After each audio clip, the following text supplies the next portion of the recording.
I've had countless conversations with people about money over the years. Smart people, educated people, hard-working people, people with careers, businesses, investments, and respectable incomes. And yet, one sentence keeps appearing in different forms. Money feels complicated. I don't know why it always feels heavy. No matter how much I learn, it never feels simple. What always struck me wasn't their lack of intelligence. In fact, most of them were sharper than average. What struck me was something else. They were exhausted by their own thinking. They didn't feel overwhelmed because money is complex by nature. They felt overwhelmed because their mind never stopped circling the problem. Every decision was framed around what could go wrong. Every financial thought carried tension, urgency, or fear. Even good opportunities felt stressful because they were processed through a problem-focused lens. Over time, I began to notice a pattern. The people who felt the most confused about money were often the ones thinking about it the most. Not designing, not simplifying, just constantly analyzing, worrying, revisiting, and reacting. That observation changed how I understood wealth. Because when I looked at people who were calm around money, not flashy, not loud, not obsessed, they weren't doing anything extraordinary. They weren't smarter. They weren't working harder. They weren't chasing every optimization. They were thinking differently. More specifically, they were focusing on solutions, not problems. At first, this sounded almost too simple, like something you'd see on a motivational poster. But the more I paid attention, the more obvious it became. Money does not respond well to mental chaos. It doesn't cooperate with constant internal noise. And it certainly doesn't reward a mind that is always stuck asking, "What's wrong?" Most people believe that obsessing over problems leads to control. That if they think long enough, worry deeply enough, and analyze thoroughly enough, clarity will eventually appear. But in reality, the opposite often happens. Problem-focused thinking narrows the mind. It tightens attention. It creates urgency where none is needed. And under urgency, decision quality drops. This isn't just true in finance, it's true in life. When the mind is flooded with problems, it loses its ability to see structure. It stops designing and starts reacting, and reaction, over time, creates complexity. This is where money begins to feel heavy. What I've come to believe is this: money isn't complicated. Our relationship with it becomes complicated when our thinking lacks direction. Clarity is not about knowing more. It's about thinking less, but thinking better. The wealthiest minds I've observed don't spend their days mentally wrestling with money. They don't replay mistakes endlessly. They don't scan constantly for threats. They simplify. They ask quieter questions. They remove unnecessary decisions. They focus their attention on what can be done next, not on what went wrong before. This audiobook is not about strategies, hacks, or tactics. It's not about making more money. It's not about beating the market, and it's not about financial intelligence in the traditional sense. It's about mental positioning. Because once you understand this, something subtle but powerful happens. Money stops feeling like a constant puzzle you have to solve. It stops feeling like an opponent you have to outsmart, and it starts behaving more like a system you can work with. When your mind is trained to focus on solutions, decisions slow down. When decisions slow down, mistakes decrease. And when mistakes decrease, consistency quietly takes over. This is how wealth becomes manageable. Not exciting, not dramatic. Manageable. Most people never reach this state, not because they lack opportunity, but because their attention is permanently locked onto problems. And attention, whether we like it or not, shapes outcomes. Throughout this audiobook, we'll explore why focusing on solutions isn't just a positive mindset. It's a financial advantage.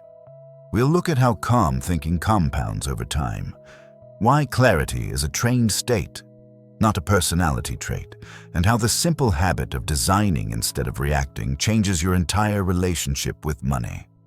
If money has ever felt heavier than it should, if you've ever felt tired, not from lack of effort, but from too much mental friction, then this is not about doing more. It's about thinking differently. And once that shift happens, money doesn't magically appear, but something more important does: simplicity. And from simplicity, clarity follows. Chapter 1. Why problem-focused thinking keeps money messy. There is a subtle habit that quietly shapes how money behaves in your life. It isn't spending, it isn't investing, it isn't income. It's where your attention goes when money enters your thoughts. For many people, the moment money appears in the mind, tension follows. The body tightens. Breathing becomes shallow. Thoughts speed up. Not because something is immediately wrong, but because the mind has been trained to look for what could be wrong. Over time, this training becomes automatic. Money is no longer perceived as a neutral system. It becomes a collection of problems waiting to happen. Bills, mistakes, risks, regrets, what-ifs. This is how money begins to feel messy, not on paper, but internally. A mind that constantly focuses on problems believes it is being responsible. It believes vigilance equals control. It believes worry is a form of preparation, and on the surface, that belief sounds mature. But look closer. Problem-focused thinking does not expand awareness, it compresses it. When attention is fixed on what's wrong, the mind loses its ability to see structure. It stops recognizing sequence. It stops noticing leverage. It becomes trapped in immediacy. Everything feels urgent. Everything feels fragile. Every decision feels heavier than it should. This is not a money issue. It's a cognitive one. The quality of your financial life is deeply influenced by the state of mind in which decisions are made. And decisions made under internal pressure rarely age well. Pressure shortens perspective. It reduces patience. It prioritizes relief over design. In that state, the mind doesn't ask constructive questions. It asks defensive ones. What could go wrong? How do I avoid pain? How do I make this feeling stop? These questions don't lead to clarity. They lead to reaction. Reaction creates movement, but not progress. This is why someone can be constantly doing something with money and still feel stuck. They are moving, but without orientation. Thinking about money becomes a loop instead of a line. The same concerns replay. The same fears resurface. The same mistakes feel close, even when they aren't. Over time, the nervous system begins to associate money with threat. That association is costly, because when money feels threatening, simplicity disappears. Even simple decisions feel complex. Even small choices feel loaded. Even good opportunities feel stressful. Nothing settles, and when nothing settles, consistency becomes difficult. This is where the real damage happens. Wealth does not grow in chaos. It grows in environments that feel stable enough for patience to exist. Patience requires calm. Calm requires clarity, and clarity cannot survive inside constant problem scanning. Here's something rarely acknowledged. The mind cannot design while it is defending.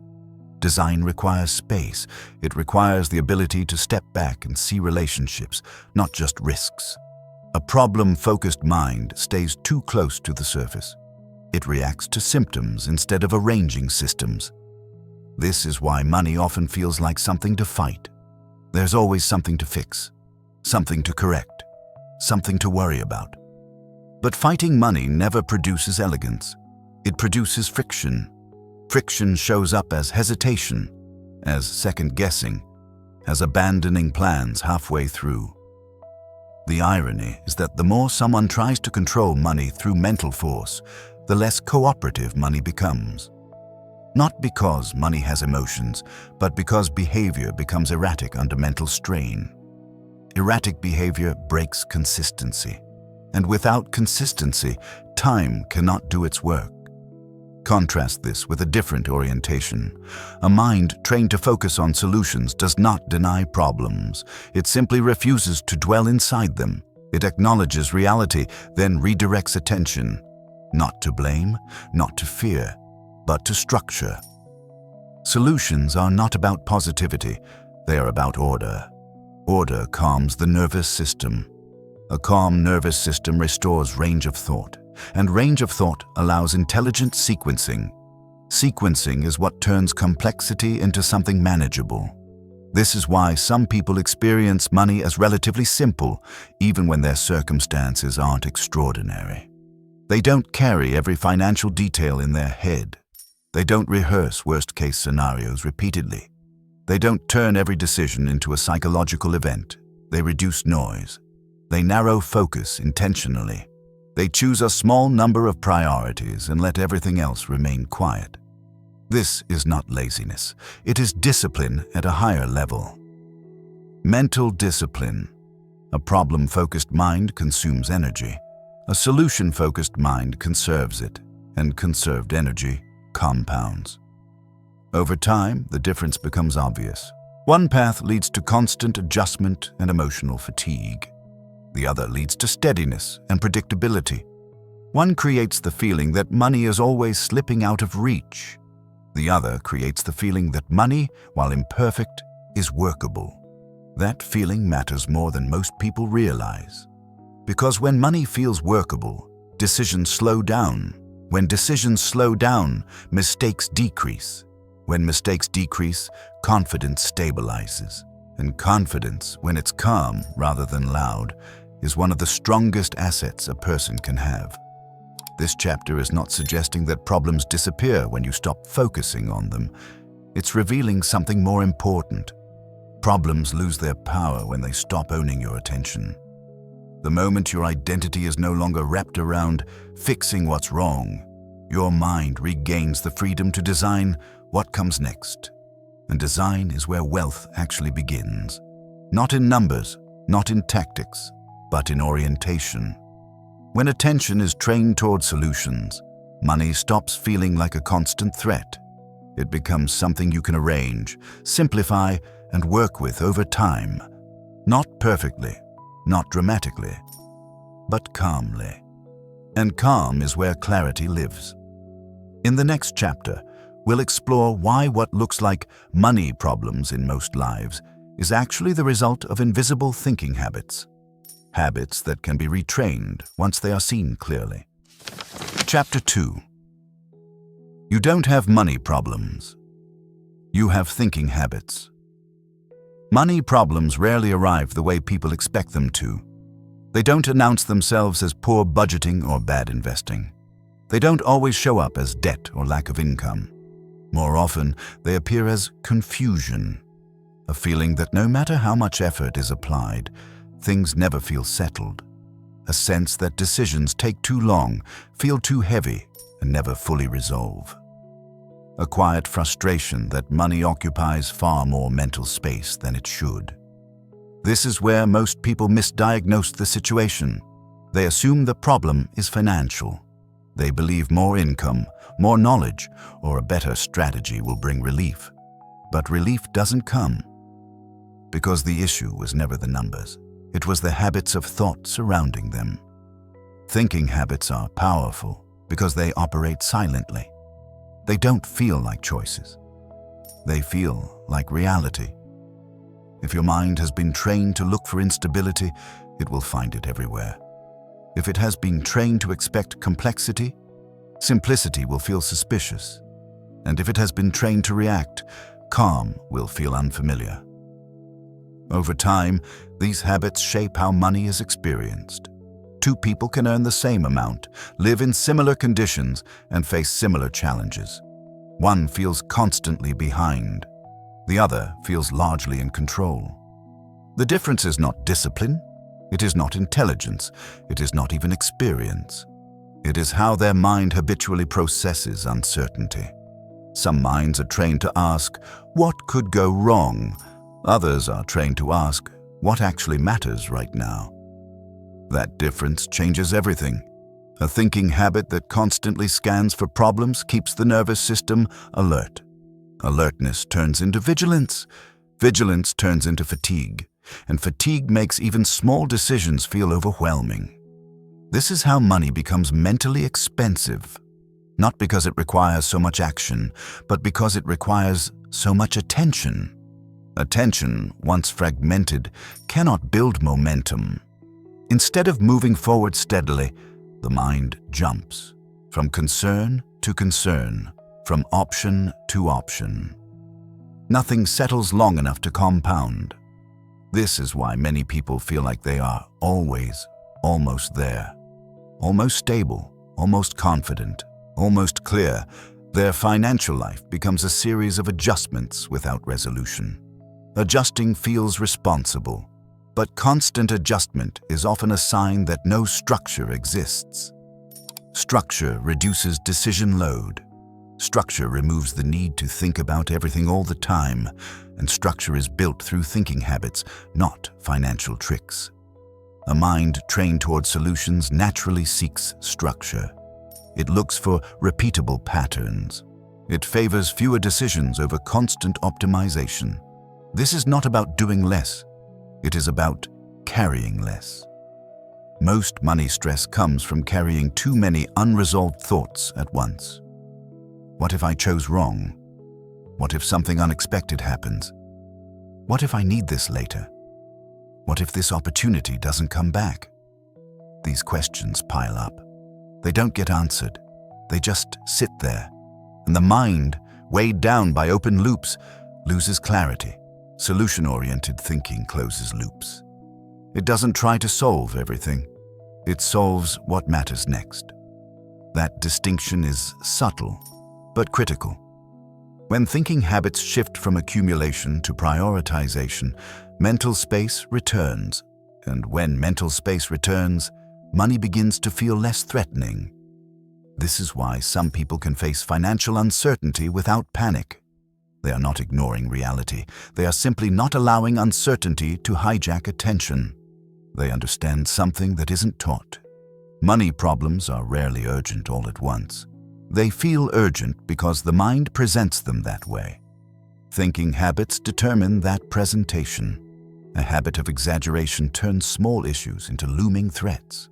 A habit of simplification turns large issues into sequences. Sequences are manageable. Threats are not. This is the quiet skill behind long-term stability. The ability to translate complexity into order, not emotionally, cognitively. Over time, this habit compounds. Decisions become cleaner. Plans become easier to maintain. Mistakes become less dramatic. Money stops feeling like a constant test. It becomes a background system that supports life rather than dominating it. This does not happen because someone fixes their finances. It happens because they retrain their attention. They stop rehearsing problems. They stop rewarding worry with endless thought. They stop confusing concern with competence.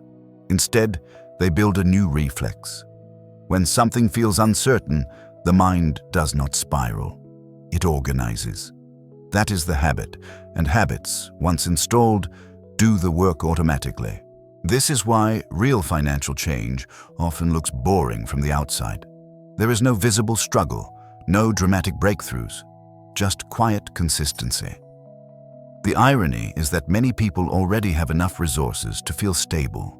What they lack is a thinking environment that allows stability to emerge. When thinking habits change, the same financial reality feels entirely different.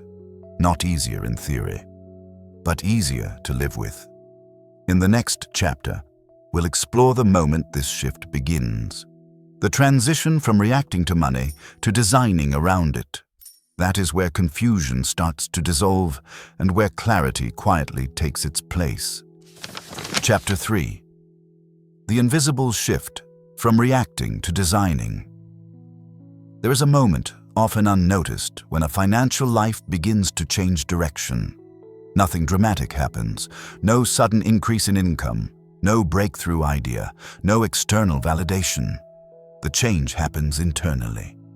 It begins when the mind stops reacting to money and starts arranging around it. Reaction is fast. It feels urgent. It feels necessary. Design is slower. It feels quiet. It feels almost too simple. Because of that, most people never trust it. Reaction is triggered by events. A bill arrives. A market moves. An unexpected expense appears. The mind responds immediately, tightening, rushing, correcting, second-guessing. In reaction mode, money dictates behavior. Decisions are shaped by timing, pressure, and emotion. The mind is always one step behind reality, trying to catch up. Design works differently. Design is not triggered by events. It exists before them. A designed financial life has structure in place before pressure arrives. Boundaries exist before temptation. Defaults exist before decisions are required. This is why design feels calm. There is nothing to react to when the path is already defined. Most people believe reaction equals engagement. They believe being responsive means being responsible. But responsiveness without structure creates fragility. Every new event demands fresh thinking. Every change requires emotional recalibration. Nothing is anchored. This is exhausting, and exhaustion leads to shortcuts. When the mind is tired, it stops designing and starts coping. Coping feels like action, but it rarely builds anything durable. Design, on the other hand, reduces the need for constant thought. It narrows choices intentionally. It removes decisions from emotional states. It creates predictable pathways. This is why people who design their financial lives appear unusually calm. They are not indifferent. They are prepared. Preparation is not about forecasting everything that could happen. It's about creating systems that don't collapse when something unexpected does. Reaction asks, "What do I do now?" Design asks, "What have I already decided?" That question alone changes the entire experience of money. A reactive mind feels chased by circumstances. A designing mind feels ahead of them. This is not about control. It's about orientation. When orientation shifts from reaction to design, money stops feeling personal. It becomes operational. Operational systems don't trigger emotion. They execute.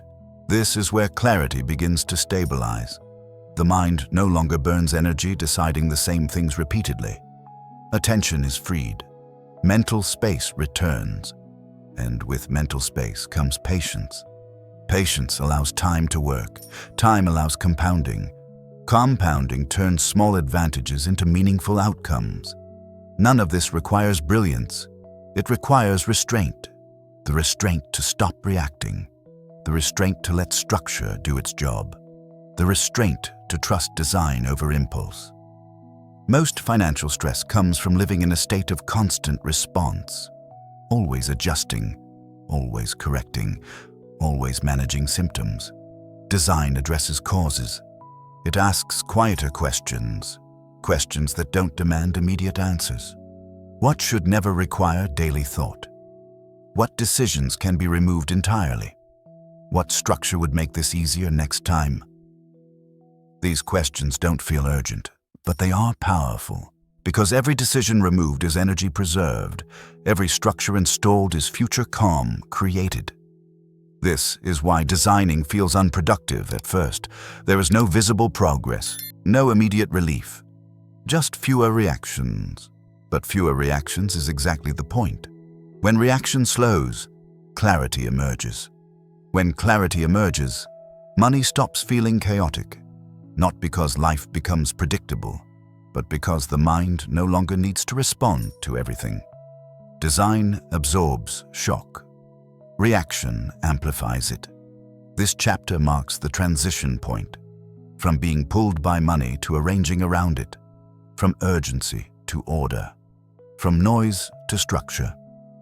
In the next chapter, we'll explore why this shift creates calm, and why calm is not just a personal preference, but a measurable financial advantage. Chapter 4. Solutions create calm. Calm creates better decisions. Calm is often misunderstood. It's mistaken for passivity, for a lack of urgency, for not caring enough. In reality, calm is one of the most functional states a financial mind can operate from. Calm is not the absence of problems. It is the absence of internal friction. When friction disappears, thinking regains depth, and depth is what allows decisions to improve. Most financial mistakes are not caused by lack of information. They are caused by compressed thinking. Under pressure, the mind shrinks its field of view. It focuses on immediate relief rather than long-term alignment. It chooses speed over sequence. This is where damage accumulates. Calm reverses that process. When the mind is calm, it stops scanning for threats. It stops bracing for impact. It starts observing patterns. Patterns reveal leverage. Leverage simplifies effort. This is why solutions matter so much. A solution-oriented mind naturally reduces emotional charge. It replaces tension with direction. It turns uncertainty into a next step. That shift alone settles the nervous system. And when the nervous system settles, decision quality rises. This relationship is not philosophical, it is practical.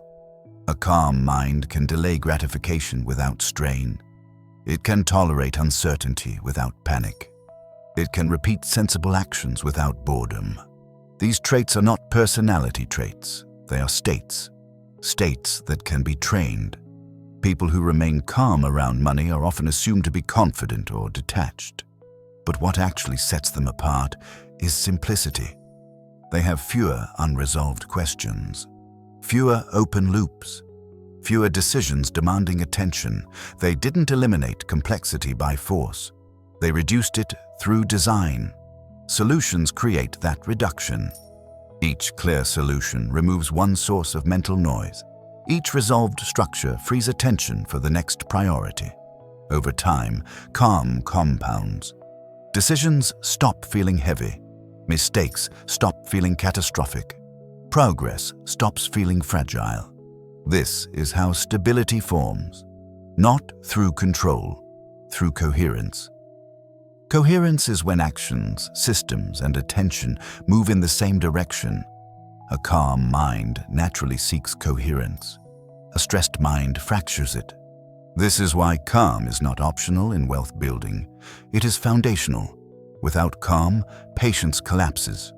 Without patience, consistency breaks. Without consistency, nothing compounds. Money doesn't require constant intervention. It requires continuity. Calm protects continuity. It prevents overreaction during noise. It prevents abandonment during slow periods. It prevents impulsive shifts that reset progress. This is the hidden advantage calm provides. It keeps you in the game. Solutions create calm because they give the mind something solid to hold on to. Not hope, not optimism. Structure. Structure stabilizes behavior. Stabilized behavior allows time to work. This is why people who think in solutions often appear lucky over long periods. They are not reacting to every fluctuation. They are allowing systems to mature. Calm makes room for maturation. Without it, everything is interrupted too soon. Most people underestimate how often they sabotage themselves through urgency. They confuse speed with progress. They confuse motion with momentum. Calm reveals the difference. Momentum does not feel exciting. It feels steady. And steadiness is what money responds to best. Not enthusiasm, not intensity, consistency. When solutions become the default orientation, calm stops being something you try to maintain. It becomes the background state. From that state, decisions don't just improve. They simplify, and simplicity is the signal that thinking has aligned with reality. In the next chapter, we'll look at how some people manage to keep money simple without trying harder, and why effort, when misdirected, often creates the very complexity it tries to solve. Chapter 5. How the wealthy keep money simple without trying harder. There is a quiet misunderstanding about how financial ease is created. It's often assumed that people who appear calm around money must be doing more behind the scenes, tracking more, optimizing more, thinking more. But what actually keeps money simple over long periods is not additional effort, it is subtraction. The wealthy do not win by managing more complexity, they win by refusing to carry unnecessary complexity in the first place. They don't attempt to control every variable. They don't chase constant improvement. They don't respond to every new idea that promises efficiency. They remove friction. This begins with a different relationship to effort. Effort, when pointed in the wrong direction, creates noise. Noise creates fatigue, and fatigue invites mistakes. Many people unknowingly exhaust themselves by trying to solve problems that don't matter. They debate minor decisions. They revisit choices that no longer need attention. They relive financial mistakes long after the lesson has already been learned. This kind of effort feels responsible, but it is unproductive. Simplicity is not achieved by working harder. It is achieved by deciding what no longer deserves thought. People who keep money simple are extremely selective about where their attention goes. They don't spread it thin. They concentrate it. They choose a small number of principles and let those principles handle the rest. Once a principle is clear, it removes hundreds of decisions. This is why simplicity often looks boring. There are no dramatic shifts, no constant adjustments, no emotional swings tied to short-term outcomes, just quiet repetition. Repetition is powerful because it eliminates doubt. When doubt disappears, energy stops leaking.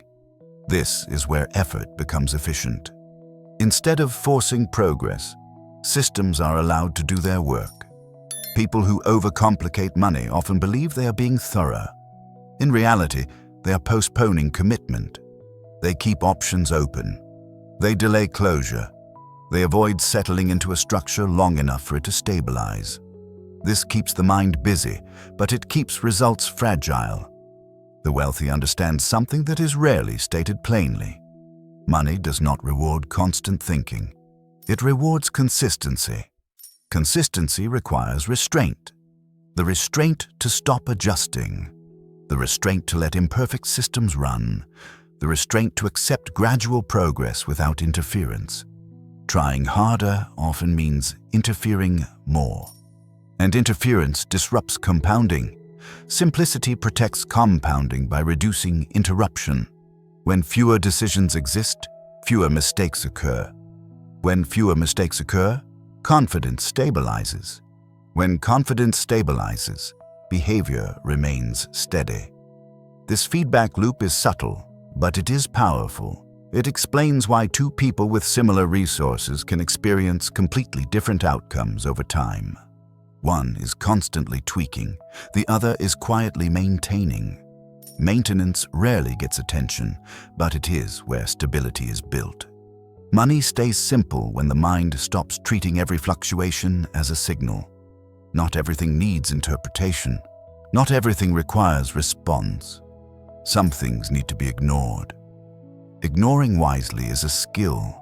It is the ability to distinguish between noise and information, between movement and meaning, between urgency and importance. This skill is not taught. It is developed through clarity. Clarity makes it obvious what deserves action and what does not. Without clarity, everything feels equally important. And when everything feels important, nothing receives proper attention. This is how complexity grows. The wealthy keep money simple by narrowing the field. They reduce options until decisions feel obvious. Obvious decisions do not drain energy. They preserve it, and preserved energy compounds just like capital does. This chapter is not suggesting that money should be ignored. It's revealing why attention must be rationed.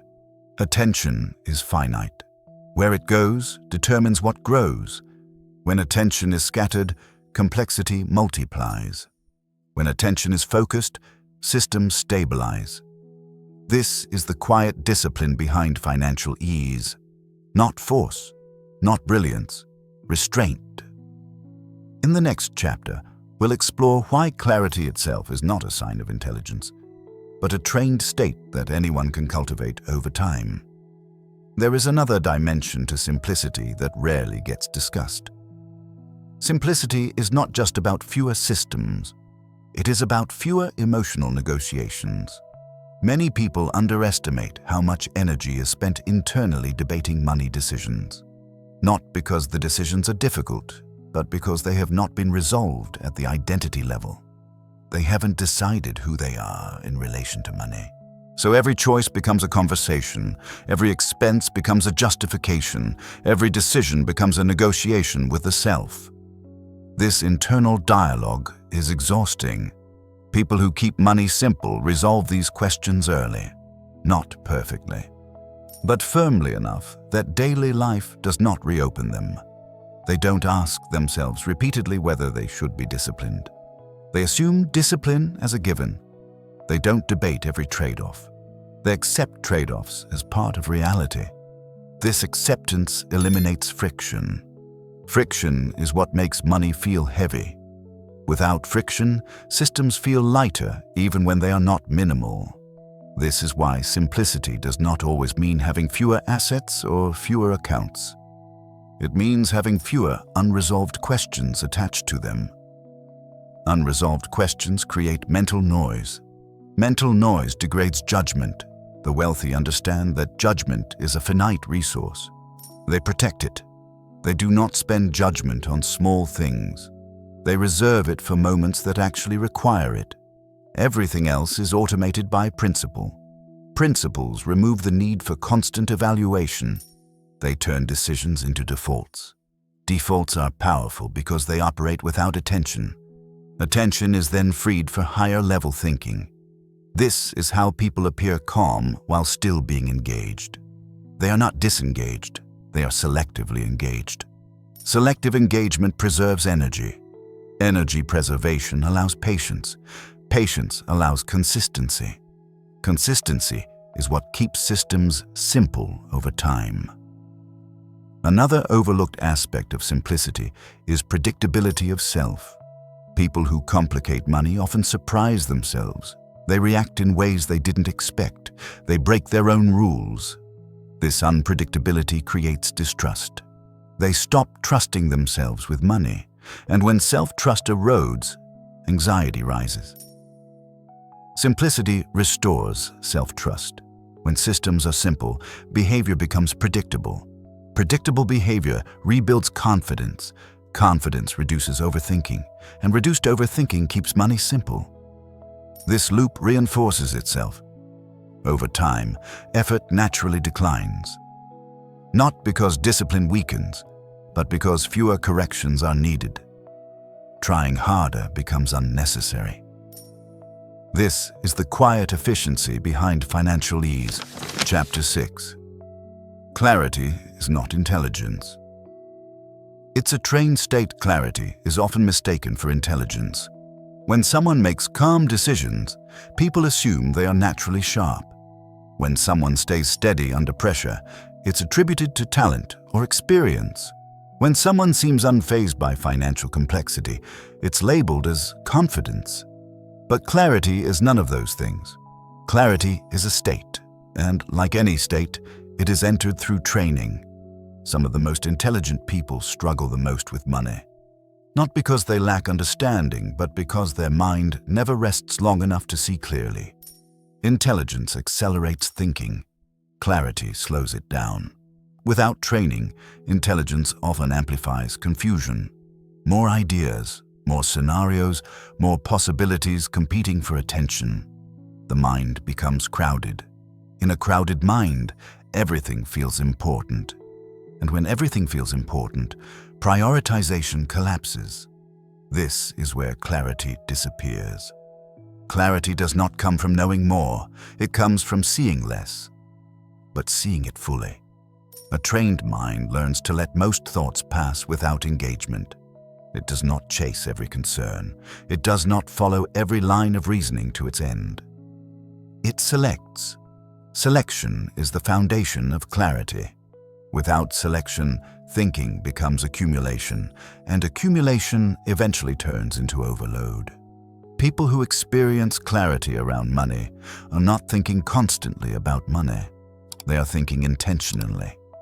They allow space between thoughts. They allow time between decisions. They allow structure to replace constant judgment. This is why clarity feels calm. Calm is not the goal. It is the byproduct. When the mind is trained to recognize what matters and ignore what doesn't, clarity emerges naturally. Training begins with awareness. Not awareness of money, but awareness of how the mind reacts when money is involved. Does attention tighten? Does urgency appear? Does the body brace? These reactions are not flaws. They are habits. Habits formed through repetition, and habits can be retrained. A trained mind does not eliminate uncertainty. It becomes comfortable coexisting with it. This comfort is critical. Because financial life is inherently uncertain, trying to remove uncertainty creates constant tension. Clarity accepts uncertainty without surrendering structure. It holds both at once. This is why clarity does not rush. Rushing is a sign that the mind is trying to escape discomfort. A clear mind stays present long enough to choose deliberately. Over time, this presence compounds. Decisions become simpler. Repetition becomes easier. Confidence becomes quieter. Quiet confidence is a signal that clarity has stabilized. It does not announce itself. It does not seek validation. It simply functions. This is what trained clarity looks like in practice. Less mental chatter, fewer emotional spikes, more predictable behavior. Money responds well to predictability, not because predictability is perfect, but because it allows time to work uninterrupted. A trained mind understands this. It stops demanding immediate resolution. It stops trying to feel certain before acting. It stops postponing decisions in search of perfect clarity. Perfect clarity never arrives. Functional clarity does. Functional clarity is enough. It allows progress without drama. It allows mistakes without collapse. It allows learning without self-punishment. This is why clarity should never be idolized as brilliance. It is closer to discipline than genius. Discipline of attention, discipline of thought, discipline of restraint. These disciplines are quiet. They don't impress, but they compound relentlessly. Over time, clarity becomes familiar. It becomes the default state, and when clarity becomes default, money stops feeling complicated. In the next chapter, we'll explore what happens when resistance toward money dissolves, and why cooperation, not control, is what allows wealth to stabilize and grow. There is another misunderstanding about clarity that deserves attention. Clarity is often assumed to be fragile, something that appears briefly and disappears under pressure. But trained clarity behaves differently. It does not collapse when conditions worsen. It becomes more valuable. This is because clarity is not dependent on outcomes. It is dependent on orientation. A trained mind knows where to return when uncertainty increases. It does not search for certainty. It returns to process. Process stabilizes attention. When attention is stable, clarity remains intact even when answers are incomplete. This is why trained clarity tolerates ambiguity. Ambiguity does not trigger urgency. It triggers observation. Observation is slower than reaction, but far more informative. Over time, observation reveals patterns that urgency cannot see. These patterns guide better decisions. Another critical element of trained clarity is emotional separation. This does not mean suppressing emotion. It means not allowing emotion to drive structure. Emotion informs.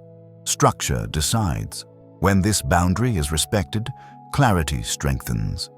Many people lose clarity not because situations change, but because emotion quietly takes control. Trained clarity notices this shift early. It recognizes when feeling is replacing thinking. and it pauses. Pausing is not avoidance. It is recalibration. Recalibration keeps clarity functional. This is why trained clarity feels grounded. It does not float on optimism. It does not collapse into pessimism. It remains anchored. Anchoring is what allows clarity to persist over time. Without anchoring, clarity becomes episodic. It appears during calm periods and vanishes during stress. With anchoring, clarity becomes reliable. Reliable clarity changes behavior. Behavior becomes measured. Decisions become repeatable. Mistakes become less destabilizing. This stability compounds quietly. Over years, trained clarity becomes identity, not something you access, something you are. And when clarity becomes identity, money stops feeling complex by default. Not because complexity disappears, but because the mind no longer amplifies it. That is the true power of trained clarity. Chapter 7. When you stop fighting money, it starts cooperating.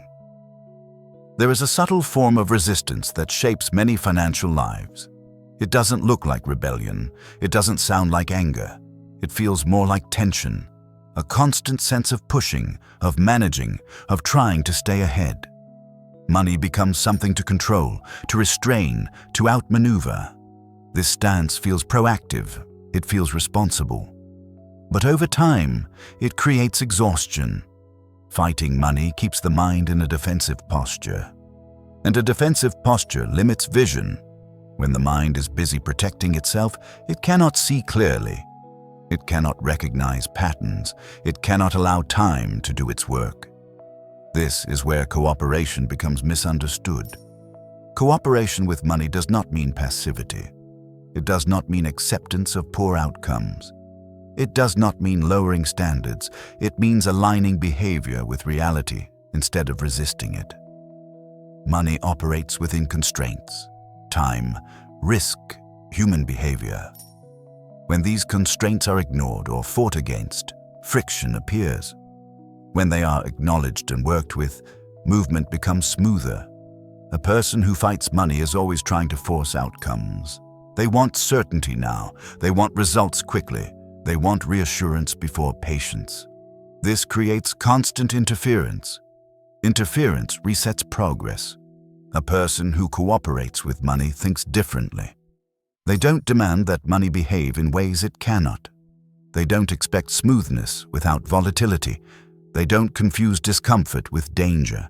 They allow cycles to complete. This allowance changes everything.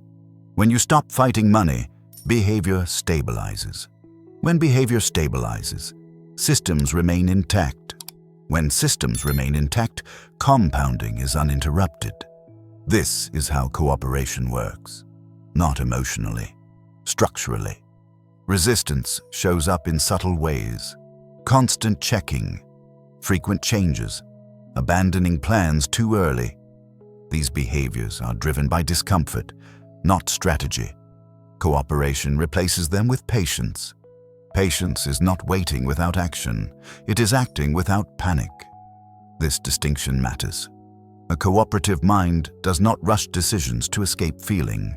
It allows feeling to exist without letting it dictate action. This creates a separation between emotion and execution. That separation is rare and valuable, because money decisions made without emotional urgency age better. They don't require constant correction. They don't demand reassurance. They don't drain attention. Over time, cooperation creates trust. Not trust in outcomes, trust in process. Process-oriented thinking frees the mind from obsession with short-term results. It shifts focus from control to consistency. Consistency is where cooperation lives. You cannot cooperate with something you are constantly trying to dominate. You cannot work with a system you are always resisting. The irony is that the harder someone tries to force money to behave, the more unpredictable it feels. When force is removed, predictability returns. Not because outcomes become certain, but because reactions become measured. This is why people who cooperate with money often appear calm during uncertainty. They are not confident that everything will work out. They are confident that they will not sabotage themselves. That confidence is enough. Money responds well to this state. Not as a reward, as a consequence. Stable behavior produces stable systems. Stable systems produce reliable outcomes over time. This chapter is not suggesting a change in goals. It's suggesting a change in posture, from force to alignment, from resistance to cooperation. When that shift occurs, money stops feeling like an opponent. It becomes a process you participate in. And participation, unlike control, is sustainable. In the next chapter, we'll look at the quiet mental habit that protects this cooperation over time. The small, almost invisible discipline that keeps wealth simple and stable long after excitement fades. There is another layer to this cooperation that often goes unnoticed. Fighting money does not only show up in big decisions, it shows up in tone, in posture, in the way the mind approaches uncertainty. When someone is fighting money, even small fluctuations feel personal. A delay feels like failure. A setback feels like betrayal. A slow period feels dangerous. The mind tightens further. This tightening creates a constant background tension, not loud enough to be dramatic, but persistent enough to drain energy. Energy drain is one of the most underestimated costs in finance. When energy is low, patience shortens. When patience shortens, tolerance for process disappears. And when tolerance disappears, people interfere. They interrupt plans. They override systems. They chase reassurance. This is how cooperation breaks down. Money does not respond well to interruption. Compounding does not survive constant interference. Stability does not form when direction changes repeatedly. A cooperative relationship with money requires emotional neutrality, not indifference. Neutrality. Neutrality allows observation without reaction. It allows correction without self-judgment. It allows time to remain intact. This neutrality is what separates cooperation from control. Control demands certainty. Cooperation accepts probability. When the mind accepts probability, it stops demanding guarantees. It understands that outcomes unfold unevenly. Some periods feel smooth, others feel stagnant. Neither requires panic. A cooperative mindset allows these phases to exist without distortion. This is why people who cooperate with money rarely appear rushed. They are not waiting for permission to act. They are waiting for alignment. Alignment is when timing, structure, and capacity meet. Forcing action before alignment creates friction. Waiting endlessly without structure creates stagnation. Cooperation balances both. It moves when conditions are sufficient, and it pauses when they are not. This balance keeps systems intact. Over time, this creates trust, not blind trust. Functional trust. Trust that consistency will outperform intensity. Trust that small advantages accumulate. Trust that emotional restraint preserves optionality. Optionality is another hidden benefit of cooperation. When you are not constantly forcing outcomes, you retain flexibility. You can adjust without collapsing. You can adapt without restarting. This is why cooperative financial lives recover faster from disruption. They were never stretched thin to begin with. Stretching creates fragility. Cooperation preserves elasticity. Elastic systems bend under pressure instead of breaking. Money behaves differently in elastic systems. It does not flee at the first sign of discomfort. It has room to settle. This is the deeper meaning behind cooperation. It is not about surrendering agency. It is about designing conditions where agency remains intact over time. When fighting stops, attention returns. When attention returns, clarity stabilizes. When clarity stabilizes, behavior becomes predictable. Predictable behavior is the foundation of long-term wealth. Not prediction of markets, prediction of self. The ability to know how you will behave under stress is far more valuable than knowing what the market will do. Cooperation builds that self-predictability, and self-predictability is what allows systems to be trusted. This is the quiet victory of cooperation. Money no longer feels adversarial. It no longer demands emotional negotiation. It becomes something you work with, not something you push against. That shift alone removes enormous friction. And friction, once removed, rarely needs to be addressed again. Chapter 8. The quiet mental habit that keeps wealth simple. Over time, there is one habit that quietly protects wealth long after motivation fades. It is not discipline in the way people usually imagine it. It is not strict budgeting. It is not constant monitoring. It is far less visible than that. It is the habit of returning attention to simplicity. Not once, not occasionally, but repeatedly, over time. This habit does not announce itself. It does not feel heroic. And because of that, it is often overlooked. Yet it is the reason some people remain financially steady for decades, while others cycle endlessly between effort and exhaustion. Simplicity is not something that happens automatically. Life naturally moves toward complexity. More choices appear. More obligations accumulate. More information competes for attention. Without intention, mental clutter grows. And when mental clutter grows, money begins to feel heavier again. This is why wealth, if not protected, becomes stressful even after it is achieved. The quiet habit that prevents this is deceptively simple. It is the habit of asking one question again and again. What is the simplest way forward from here? Not the fastest, not the most impressive, not the most optimized, the simplest. This question acts like a filter. It removes unnecessary options. It reduces emotional charge.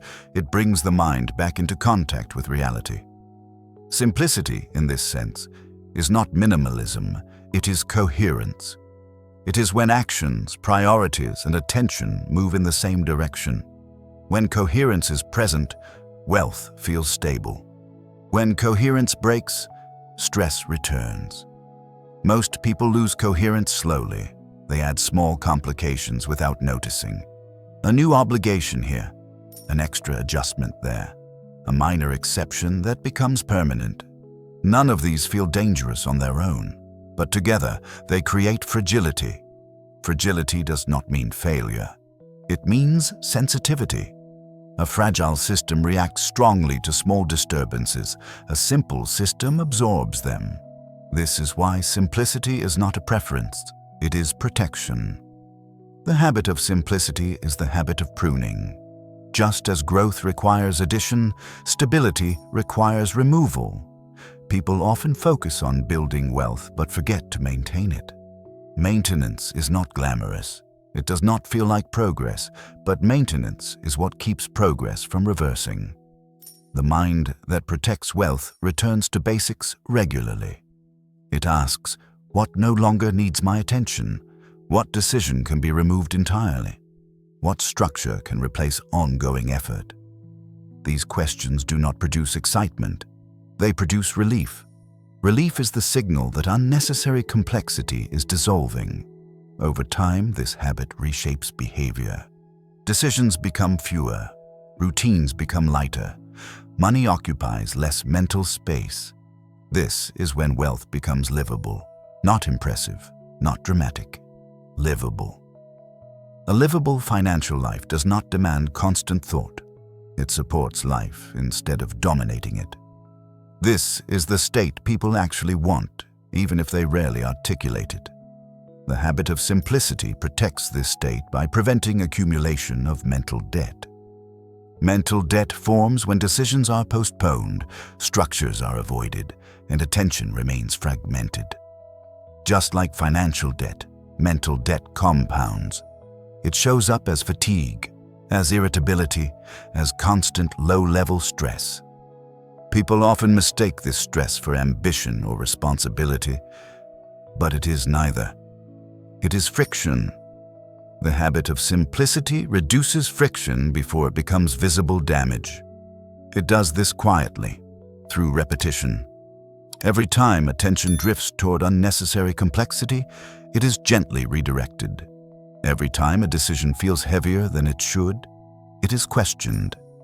Every time urgency appears without clear reason, it is slowed.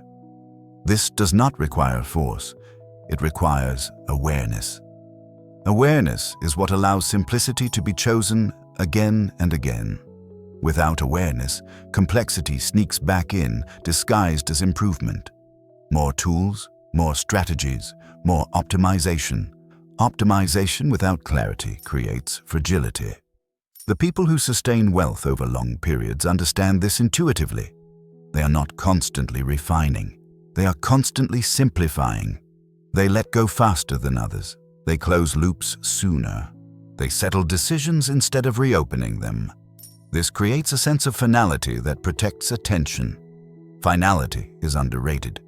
When decisions remain open, the mind continues to revisit them.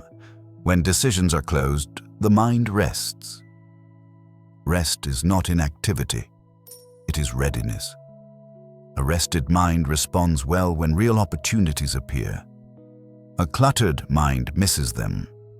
This is why simplicity is not about doing less in absolute terms. It is about doing fewer things repeatedly. Repetition builds reliability. Reliability builds trust. Trust builds patience.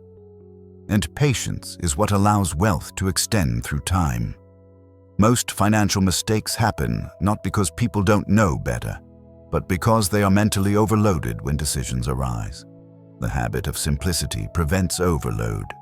It creates space before space is needed. This is why it feels invisible. Nothing dramatic happens when simplicity is maintained. There is no moment of realization, no sense of breakthrough. Just fewer problems, fewer emergencies, fewer corrections, fewer regrets. Over years, this absence becomes noticeable. Life feels lighter. Money feels quieter. Choices feel clearer. This is the true reward of wealth. Not accumulation, but ease. Ease does not mean everything works perfectly. It means imperfections do not destabilize you. The habit of simplicity ensures that imperfections remain manageable. It keeps systems flexible without becoming fragile. This balance is rare. Most people swing between rigidity and chaos. Either they over-control or they lose structure entirely. Simplicity sits between these extremes. It allows enough structure to provide stability and enough openness to adapt. This is why the habit must be maintained. Simplicity is not achieved once and kept forever. It is chosen repeatedly. Life will always attempt to complicate things. New goals appear. New responsibilities arise. Without a habit of returning to simplicity, complexity wins by default. The people who keep wealth simple do not rely on willpower. They rely on identity. They see themselves as someone who protects clarity. This identity shapes behavior automatically. When a new opportunity appears, it is evaluated through a simple lens. Does this reduce clarity or increase it? When a new commitment is considered, the same question applies. If clarity is threatened, restraint is exercised. This restraint is not fear, it is respect. Respect for time, respect for attention, respect for the long horizon. The long horizon is where wealth actually lives. Short-term thinking demands complexity. Long-term thinking demands simplicity. This is why excitement fades, but simplicity endures. Excitement requires constant novelty. Simplicity requires consistency. Consistency is quiet, but it is powerful. Over time, the habit of simplicity reshapes not just finances, but life itself. Relationships become clearer. Work becomes more focused. Energy is preserved instead of drained. Money fits naturally into this environment. It no longer feels separate from life. It supports it.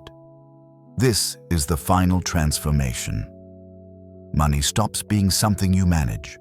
It becomes something that flows through a well-designed structure. The structure is not external. It is mental. It is built through the repeated choice to simplify. Again, and again, and again. This habit does not guarantee wealth. Nothing does. But it removes the most common obstacles to keeping it: confusion, overreaction, mental exhaustion. When these are absent, wealth has space to remain. Not loudly, not dramatically, quietly. And quiet, in the long run, is where stability lives. There is another reason simplicity protects wealth over time. Simplicity preserves identity. When financial systems become overly complex, identity fragments. People begin to define themselves by constant management, by vigilance, by perpetual involvement. Their sense of responsibility becomes tied to activity. This is unsustainable. The habit of simplicity breaks this link. It separates self-worth from constant oversight. It allows systems to exist independently of emotional investment. This separation is crucial. Wealth becomes fragile when identity is fused with outcomes. Every fluctuation feels personal. Every imperfection feels threatening. Simplicity restores distance. Distance creates perspective. Perspective creates restraint. Restraint protects wealth more reliably than effort ever could. Another overlooked aspect of simplicity is memory. Complex systems demand recall. Rules, exceptions, conditional decisions. The mind must constantly remember how things work. This creates cognitive load. Cognitive load reduces judgment quality. Simplicity reduces memory requirements. Systems become intuitive. Decisions become obvious. When systems are obvious, they are followed more consistently. Consistency is what keeps wealth intact across decades. Not brilliance, not optimization, consistency. The habit of simplicity also protects against lifestyle inflation. When financial systems are simple, desires are clearer. Excess becomes visible instead of normalized. Complexity hides excess. Simplicity exposes it.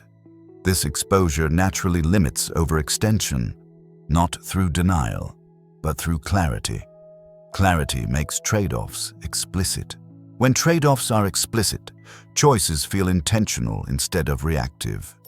This is why people who maintain simplicity rarely feel deprived. They understand what they are choosing and why. That understanding prevents resentment. Resentment is another silent destroyer of wealth. When people resent their own systems, they sabotage them. They break rules impulsively. They justify exceptions. Simplicity reduces resentment by reducing friction. It aligns systems with values. When systems reflect values, adherence becomes effortless. This alignment is what allows wealth to remain stable through life transitions. Careers change. Families evolve. Priorities shift. Complex systems struggle to adapt. Simple systems adjust without collapsing. The habit of simplicity ensures adaptability. Adaptability keeps wealth relevant. Without it, systems become outdated and fragile. This is why simplicity must be revisited regularly, not obsessively, gently. A periodic return to fundamentals prevents drift. Drift is gradual. It rarely announces itself, but left unchecked, it erodes clarity. The habit of simplicity catches drift early. It notices when decisions feel heavier than they should, when attention feels scattered, when systems demand explanation instead of execution. These signals prompt pruning. Pruning restores balance. Over long periods, this cycle repeats. Simplify, stabilize, allow time to work. This rhythm is unglamorous, but it endures. Wealth that lasts is rarely built through acceleration. It is preserved through rhythm, the rhythm of simplicity. When this rhythm is internalized, wealth becomes quiet again. Not invisible, not neglected. Quiet, and quiet is where durability lives. Money was never meant to feel heavy. It was never designed to occupy this much mental space, emotional energy, or psychological tension. Yet for many people, money quietly becomes one of the most exhausting parts of life. Not because of how little or how much there is, but because of how it is held in the mind. Throughout this audiobook, one theme has returned again and again. Money does not become complicated on its own. It becomes complicated through the way attention is trained. When attention is locked onto problems, money feels messy. When attention is scattered, money feels overwhelming. When attention is reactive, money feels adversarial. But when attention is directed, calmly, deliberately, money begins to change its role. Not dramatically, not magically, quietly. This is the shift most people never experience. They believe money will feel lighter once circumstances improve, once income increases, once uncertainty disappears, once everything is finally under control. But control is not what creates ease. Orientation does. The people who experience money as workable, manageable, and cooperative are not those with perfect conditions. They are those with trained minds. Minds that know where to return when noise appears. Minds that recognize when reaction is replacing design. Minds that understand the cost of carrying unnecessary complexity. They do not fight money. They do not obsess over it. They do not attempt to solve it emotionally. They arrange around it. This audiobook was never about adding knowledge. It was about removing friction, removing the habit of scanning endlessly for problems, removing the reflex to react to every fluctuation, removing the belief that effort alone creates clarity, because clarity does not come from force. It comes from direction. When the mind is trained to focus on solutions, something subtle happens. Decisions slow down, urgency fades, mistakes lose their emotional charge. Money stops feeling personal, it becomes structural, and structure is where stability lives. Stability is not stagnation, it is the foundation that allows growth to remain intact. Without stability, growth collapses under its own weight. Without clarity, opportunity becomes overwhelming instead of empowering. This is why simplicity is not weakness. It is strength refined. Simplicity protects attention. Attention protects consistency. Consistency protects wealth. Over time, these protections compound. Not in visible ways, not in dramatic moments, but in the absence of chaos, in fewer emergencies, in fewer regrets, in fewer decisions that need fixing later. This absence is the real signal that something has changed. When money no longer dominates your thoughts, when it no longer triggers tension by default, when it no longer feels like a constant puzzle, you haven't lost ambition. You've gained clarity. Clarity allows you to see money for what it is. A tool, a system, a process that responds to order, not a measure of worth, not a source of identity, not a battlefield. The greatest mistake people make with money is believing they must master it emotionally before it becomes manageable. The truth is simpler. When thinking becomes orderly, money follows. Not immediately, not perfectly, but reliably. This is why wealth, in its sustainable form, always appears quiet. It does not announce itself. It does not demand attention. It does not require constant defense. It fits into life instead of consuming it. And that is the real goal most people are reaching for, even if they never name it. Not riches, not status, but ease. Ease is not laziness. It is alignment. When your thinking, behavior, and systems point in the same direction, life becomes lighter. Money becomes part of that alignment instead of fighting against it. If there is one thing to carry forward from this audiobook, let it be this. You do not need to solve money all at once. You do not need perfect clarity. You do not need certainty. You need orientation. The quiet, repeatable choice to return attention to solutions instead of problems, to structure instead of reaction, to simplicity instead of accumulation. Each time you make that choice, friction decreases. And when friction decreases, clarity has room to return. From clarity comes calm. From calm comes consistency. From consistency comes stability. And stability is the soil where wealth lasts. Money was never complicated. The direction of attention made it feel that way. Change the direction, and everything else begins to rearrange itself.